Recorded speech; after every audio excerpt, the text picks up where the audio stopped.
Site stats optional. Gaming accessibility rated E for everyone.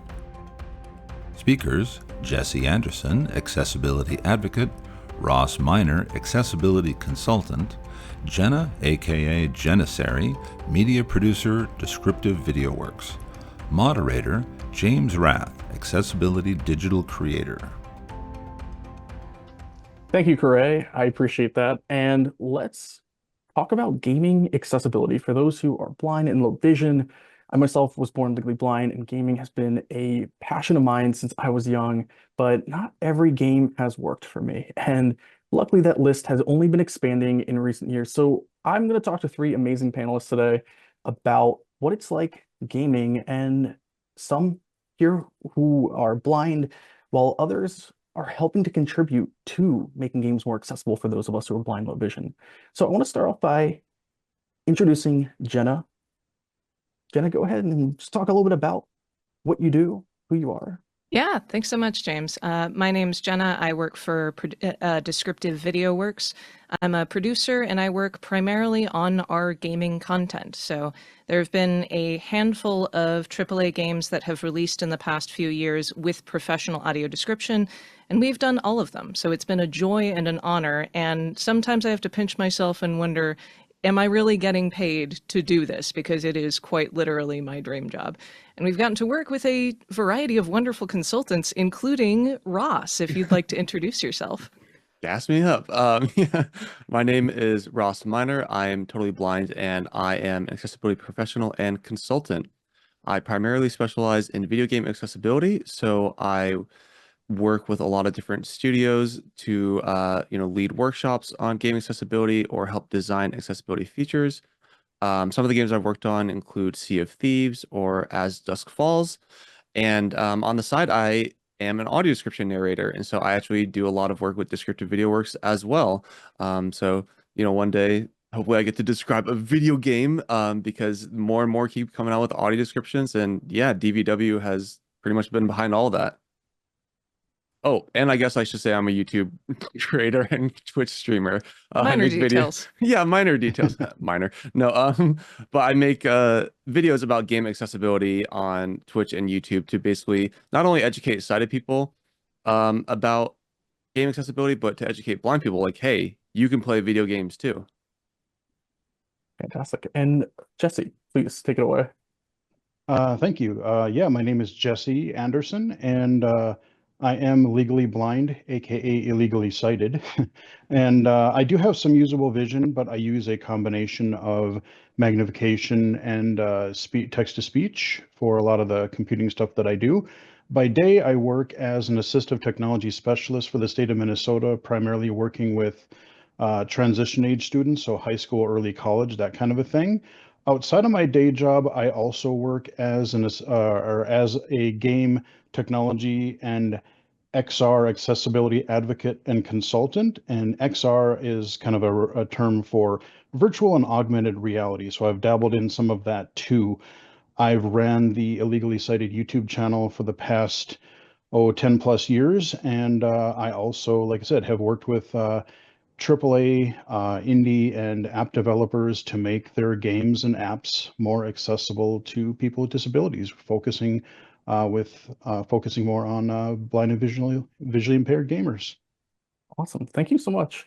And just to kind of get into our first question, which will be for everyone, we'll kind of go down the list of Jenna, Ross, and Jesse. I wanted to just ask you, because I know for myself, gaming accessibility has not really been a topic of discussion for, I'd say, a larger community like it is today. For, if you go look back 6, 7 years ago, and I feel like a lot of that started around the time when The Last of Us Part 2 was in development. I got to work on that game myself, and it really, I think, did a lot for the industry, but it's not the end all be all, and it's not always the example for every game based on different kinds of accessibility needs. So I want to just start off by just asking what inspired you to focus on accessible gaming and getting in this space. So am I going first? Yeah, sorry. Okay, Go ahead, Jenna, yes. take it away. Also, I forgot to mention during my intro that I am sighted, so I'm the one blight upon this lovely panel. But so, my journey getting into accessible gaming was I started contract writing for DVW several years ago. Turned out I had a bit of a knack for it and some in-depth knowledge into video games. So now I get to tell my parents all those hours that I wasted, quote unquote, playing video games growing up. Look at me now. I get to use it for my job. It was through the encouragement of other people in the blind gaming community, which is very supportive and very close knit. People like Sightless Combat, like Ross, and the late amazing Brandon Cole all encouraged me to actually get into this as a career. In fact, it was Brandon's recommendation letter that put me in contact with my now boss, Reese Lloyd. So I can never thank him enough for that. But now it's been so immensely rewarding over the years that I can't imagine myself doing anything else. How about you, Ross? Yeah, so in terms of like the roots of where I got started, it was just when I was a kid. Like I always loved playing video games, but as many people listening probably know, you're not always born sighted. I was blinded from like a traumatic event when I was 8, and so that was around 2006. That's when Pokemon was huge, still is, and I was no different than any other kid. I wanted to play Pokemon, and so pretty much through sheer brute force, I taught myself to play Pokemon and memorized all the Pokemon cries and the attack sounds and the maps and things like that. But it's interesting because I'm not the only blind person who have done that, because as I grew older and got connected with like these online blind gaming communities, I learned that many blind people did this when they were younger. And so I began in high school like posting on YouTube because I did like a ask me anything on Reddit, where like people will ask you questions and you answer them. And I just casually mentioned that I played video games, and everyone's like heads exploded. They're like, "How do you play video games?" And I was like, "Oh wow, like many people want to learn about this." And then once like I mentioned earlier, once I started posting those videos, then I had blind people reaching out to me saying, "How do you play this game? I didn't know I could play this game." And so I could see that there's very much a demand for it, but again, I didn't really know how to quote unquote make a career out of that or like monetize that, if that makes sense. I was like, an advocacy is a lot of work. And so it was just something I continued to advocate for, but it was really an uphill battle. It was very discouraging and demoralizing until The Last of Us came out. Because I can only speak for myself, but it was like a breath of fresh air, breath of fresh air. And a lot of that was because of James's work, Brandon's work on The Last of Us, and it was a breath of fresh air because I was like, oh wow, like developers actually are listening. I can't tell you how many emails and DMs I sent and developers responding, hey, we'll look into it. But when The Last of Us came out, it showed what could really be done and how well the game did. It won multiple awards because of its accessibility features, multiple disabled content creators posting about it, and that's what really got me into consulting full time. Like I was in the Paralympics at the time, and like the pandemic hit, and so like everything was shut down, and I just was like, this is what I want to do. They say like whatever the saying is, do what you love and you'll never work a day in your life. That's how it feels to me. I love that. And Jesse, what about you? What got you started? Sure. Well, I've been gaming all my life. I grew up back in the Atari 2600 days because, yeah, I'm kind of old. But the NES is where I really got hooked on gaming. That's where I really just like, wow, just so amazed at what you could do with games. And then just kind of keeping track of like, as I was playing games going forward, kind of keeping track of like, oh, these types of games are easier for me to play, these are harder for me to play, just kind of passively, not really, documenting anything, but just sort of like, oh, this is what I find to be really helpful. This is what I really like that games do. But I didn't go really any deeper than that. Fast forward to 2012, where a friend of mine and I were on an online Minecraft server that he had created. We had just been messing around, making all kinds of cool creations. And YouTube and gaming were really starting to be a thing. then, and there were some free tools that had come out. I'm like, well, rather than just sharing it with each other, I could try this YouTube thing just for the heck of it. And I put up a few videos, touring of, the different projects that we had done. But then beyond that, I started like, well, let's, what can I do to set my channel apart from everybody else? And so I just started doing these videos of taking a look at a game as a low vision / legally blind gamer. And that worked out pretty well. But then in 2015, I have to shout out another amazing person, Sir Ian of Hamilton. Ian Hamilton, I attended one Yes. of his sessions at the CSUN conference in California. And we got to chatting a little bit after the session. And that guy is like the original when it comes to like game accessibility. The amount of people that he's gotten, like I was doing it sort of already, but kind of just pretty low key.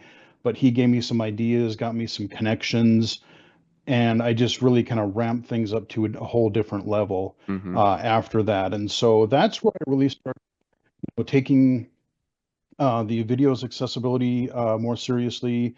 Streamed for a few years, kind of taken a little hiatus from that because there was so much going on. But then also just starting to work with like mobile app developers, game developers, indie developers, even some AAA developers and things like that. I mean, I've played audio games in the past because they were a thing, in the 90s and 2000s, but they were, I love the fact that we're getting now a lot more mainstream game accessibility too. So that's kind of been my background, I guess. Awesome, thank you. I want to circle back on that audio game thing here in a moment, but Jenna, I do want to ask, audio descriptions are a very key component when it comes to making cinema and TV shows accessible for people who are blind and low vision.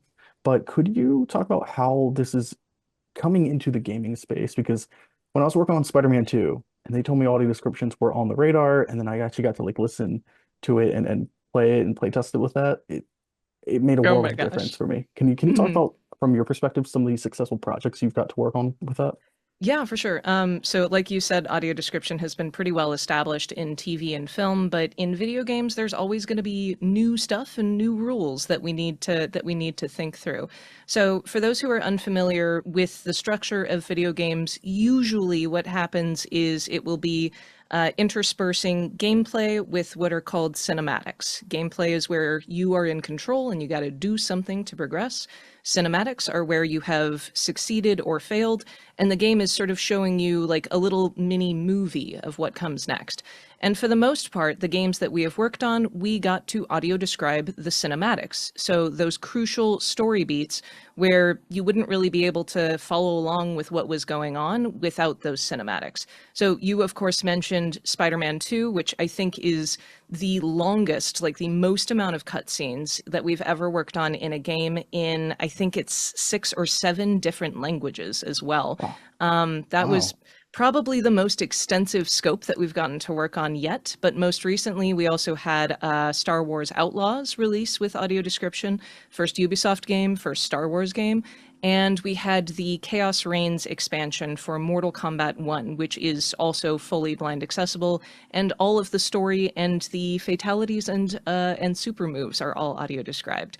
So it's a mix of keeping things immersive and making sure all of those crucial story moments are adequately conveyed, but it can also serve a functional purpose to give you the information that you need to potentially progress through it when control is given back to you. Awesome. Cool. Thank you for detailing that. I know that a lot goes into, and when you talk about the different languages too, like how Oh yeah, crucial it is to make access not just in our own native tongue here in the States, but in other parts of the world or other, English second language speakers. So totally agree. thank you for sharing that insight. Now, Jesse, I wanted to kind of, speaking of sound, let's go talk about audio games just real quick. You had mentioned audio games on like iOS and Android mobile games. If someone's never interacted with an audio game before, could you just kind of describe in short like what that experience, that gameplay experience is like? Sure, absolutely. Before I do, I just have to give a shout out to the Mortal Kombat fatalities because those are just incredibly, like, they're amazing. They're so fun. They're so funny. but yeah, back to your question. Audio games typically are games that are played with no visuals whatsoever. So typically they've been I played them early on as computer games. Like sometimes you would find Hmm. text-based games that you would use with a screen reader. I remember doing that in like the late 80s, early 90s. Yep. But Muds. then you had, yeah, even single player games, but then you had like actual audio games. So maybe a side-scrolling platformer like the Super Mario Brothers series. There's been a few of those. There's been some kind of like, exploration type of games, and there's all kinds of different styles of games. Basically, you put headphones on, and the audio is in such a way that it is presented in a really, what's the word I'm looking for? Like the stereo, the stereo design of it is so like you can hear if something is more like ahead of you or behind you or even left or right. You can kind of You feel the have audio cues space. for different things. Yeah, it's really spatial is really important. And what I like is that, we have these audio games that were designed primarily for blind and low vision users, but now these things are being adapted or adopted into more mainstream games as well. That's awesome. Any audio games that you can just name off the top of your head that came out in recent years that you recommend folks check out? Yeah, there's been a few. A couple that I really wish were still available. I really, really miss the Something Else games, Audio Yeah, Defense those were and amazing. Papa Sangre, the Nightjar. Hmm. But as far as ones that are currently available, there's one that I've been playing a little bit of recently, Periphery Synthetic. It's kind of this really cool audio exploration game. There is a session out on this year's Game Accessibility Conference, Indeed, cheap there plug, was. Hmm. and it was really interesting. That is a good one. And a project that I have been uh, proud to be a small part of is adapting the original 1993 Doom, working with a mod developer to make basically my favorite game of all time that I've been playing visually the last 30 years. It is now largely accessible to blind players. That's awesome. Sweet. So yeah, really love it. Thank you. And Ross, I want to ask you, so when it comes to, say, being someone who's totally blind and playing a 3D action adventure game, what accessibility features are you looking for that developers have implemented recently that have made those types of experiences accessible? Yeah, so great question.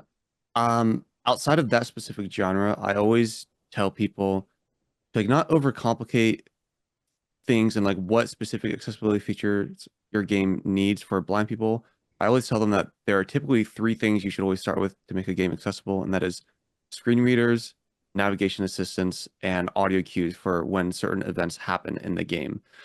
Screen readers to read all the text, and navigation assistance, to your point, to navigate these 3D environments. And all of these have been implemented in so many incredible ways throughout these like AAA and indie games that have been made accessible.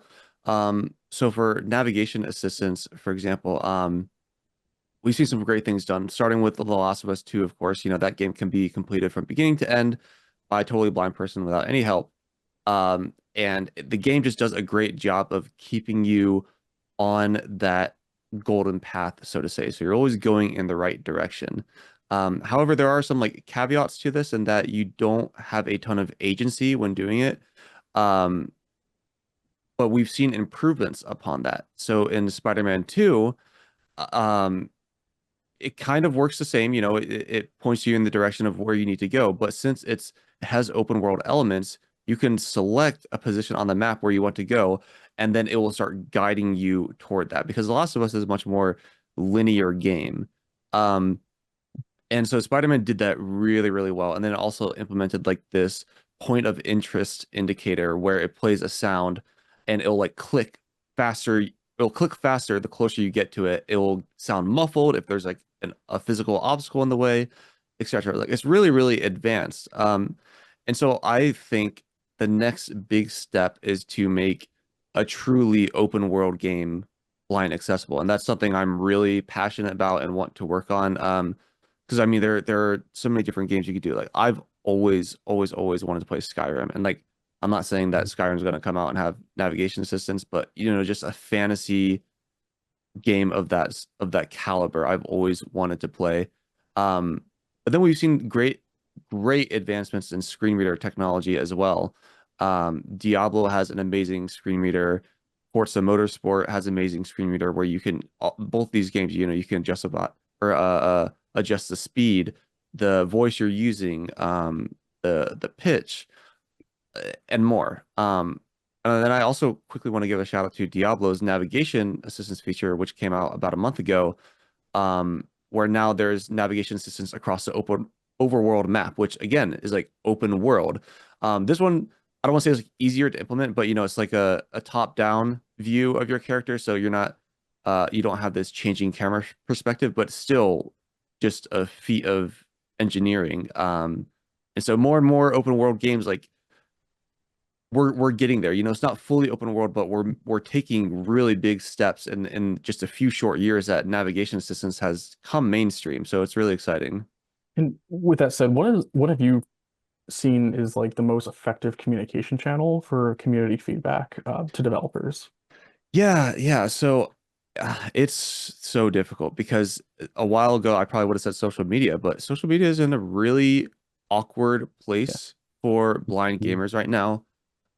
We all know, I guess I have to call it X, where that's at with accessibility. Okay, Twitter. No, it's Twitter. It's Twitter. It's Twitter, Yeah. always will be. So like Twitter, unfortunately, even after the accessibility team was laid off, is still the most accessible, but people are leaving that platform in waves. And so a bunch of blind people go to Mastodon, which is great. You can find a bunch of blind people there, but not many developers. Instagram is inherently inaccessible unless people add alt text to their pictures. TikTok, same difference. Although there is a massive blind community on TikTok, I was surprised to learn a few months A lot ago. of Gen Z blind folks. Yeah, definitely. So, I would still unfortunately say Twitter, but more and more studios are having accessibility portals you can go through. So whether that be an email, or submitting a bug report, like there's an accessibility flag, things like that, really go a long way. But really, if you want to get something out there known, you've got to interact with the community in some way, whether that be like reaching out to someone like me. Like I'm happy to help signal boost accessibility barriers you are having. Like that's half of my job, is kind of help advocating for people who may not have as much of a presence. But then also, I started on YouTube just making videos about how I play video games. Like you can do the same thing too. People search that stuff all the time. Developers come across that all the time. And so the more you post, the more you ask for it, the more studios will see that demand. I mean, they already have. Otherwise, they wouldn't be creating all these accessibility features, but they are because there's a demand. And the more blind people realize that they can play video games, the more those changes will happen at a faster pace, in my opinion. Thank you, Ross. Now we're kind of getting into the home stretch here with time and everything, but I do want to ask Jesse, what are your predictions moving forward for the future of accessibility in gaming? And I'm going to have one more follow-up for Ross and Jenna here in a second, but if you can just kind of like what you're looking forward to for the future of accessible gaming. Sure, yeah. There's a few different things. Like I said, I really like where accessibility, how far we've come. I would say even since like 2015 or so. There are things that I thought we wouldn't have seen for quite some time yet, but that we're seeing a lot of progress. There's still a long way to go. But I think one of the things that is starting to happen, and I would love to see happen quickly, is the game engines themselves, the tools that are used to build all of these games. A couple of really commonly used ones are Unity and Unreal. Right now, it's great that everyone is, the developers are adding these accessibility features, but it seems like they have to start from square one all the time. And so I kind of compare it to every time I want to write a Word document or something, I have to code the word processor from scratch first. Yeah. And so, once these game engines include native accessibility into their engines, of course, the developers will have to modify it for their unique content of their game. But I think that will make things a lot easier and make people more receptive to doing it. The other thing that I'm really, really intrigued about is AI and how that can be used, whether it's in a game itself or as a tool to assist with accessibility from the player's perspective. Like, I'm amazed in the last couple of year or in the last year or so, apps like Be My Eyes is one of my favorites. And there's a version of it for mobile, but there's also a version of it for Windows. And I've used it in the past to have it really describe, complicated graphical things, whether that's something for work. I've used it to actually read comic books, which is pretty cool. But where I think it's really going to take off is we're closely getting to the point where instead of having to stop and take a picture, have it describe, take a picture, describe, kind of going back and forth. Once we get like live monitoring and live conversation, if I'm, let's say, running Be My Eyes or a similar app on my PC, I could, just say, turn it on and have my microphone on, and I could just be playing a game. Something happens in that game, maybe a tutorial comes up or something happens in the game, and say, oh, what just happened? Or what does that say? I could even see things where, we're using generative AI to, write and recommend things, just conversation bots right now. But what if you gave it a source from like a game walkthrough or game FAQs where it's like, oh, there's a lot known about this game already, and say, okay, I'm going to play this game. Here's a walkthrough on it. I can't really see well enough to get through certain aspects of this game, and you just having a live sort of conversation with this AI, almost like you would a sighted person, to help get you through a game. And that could work for, upcoming games, but I also see a lot of potential for maybe blind and visually impaired players to maybe get access to games that are already out, that have been out for, however long, that were not natively accessible. So if there's no mod available for it, that could be another avenue. And I find that really, really exciting. And I'm eager to test and do videos on that kind of functionality. So that's a couple things I look forward to. It's a great thing you bring up too, and it's a whole other panel that hopefully we can do in the future because there's Yes. so much there. Because there's like the ethics of AI, and then there's the within the creative space, but the benefits of accessibility for it. And I know Seeing AI just released a feature that lets you run MP4 videos into the app, and it will play the video, but it will pause occasionally for it to do an AI description of what is happening in it. And it's really intriguing. Interesting. This is new to me. So I'm about to go yeah, try that that out. just launched, so it's in Yeah, beta. just launched. Rad, And there's though. another one called PixieBot that does a kind of a similar thing with YouTube videos. Yeah. That's cool. So with that said, though, if one last kind of real quick, one key change that you'd like to see in the gaming industry, like one sentence, Jenna and then Ross, I'd love to hear from both of you. Yeah, so I mean, what I want to see is developers not asking me, an audio describer, how little can we get away with to make this comprehensible and accessible. I want to see a developer ask, how much can we do? Because games are much more than just the story, cinematics, and a couple of animations. There's a lot of visual stuff in games that would be really, really awesome to describe. So I want to see a developer push the envelope and increase the scope of audio description massively. Fantastic. And Ross. Yeah, to quickly touch on that, I wanted to say this before I forgot. Just yesterday, or a couple months ago, I met a blind friend at like a film festival, and I went over his place yesterday, and we played Mortal Kombat 1 and Spider-Man 2. Oh my gosh. And he loved the descriptions. I just had to point that out. He's like, Yay. "Oh my Great. gosh, Omni-Man's amazing!" Blah blah blah. Anyway, so just highlighting exactly what Jenna is saying, like just how much they add to the game. For me, I'm gonna slightly expand on what Jesse said, and that I think with engines like Unreal and Unity, not only do there need to be more tools for developers, so like plugins for text to speech or font scaling, subtitles, etc., but the engines themselves, and I think like this is what Jesse was saying, but I just want to make the distinction. need to be accessible themselves, because I know, like, through the audio games community, there have been so many talented blind developers, but they can't work with these engines because they're just not accessible. And I'm sure, again, if they were, all of a sudden you're going to have all these blind developers come out of the woodworks and want to build some incredible games. Secondly, Totally agree. I really would like to see more early slash just in-depth positions at game studios, whether even like full-time, part-time, or even contracting.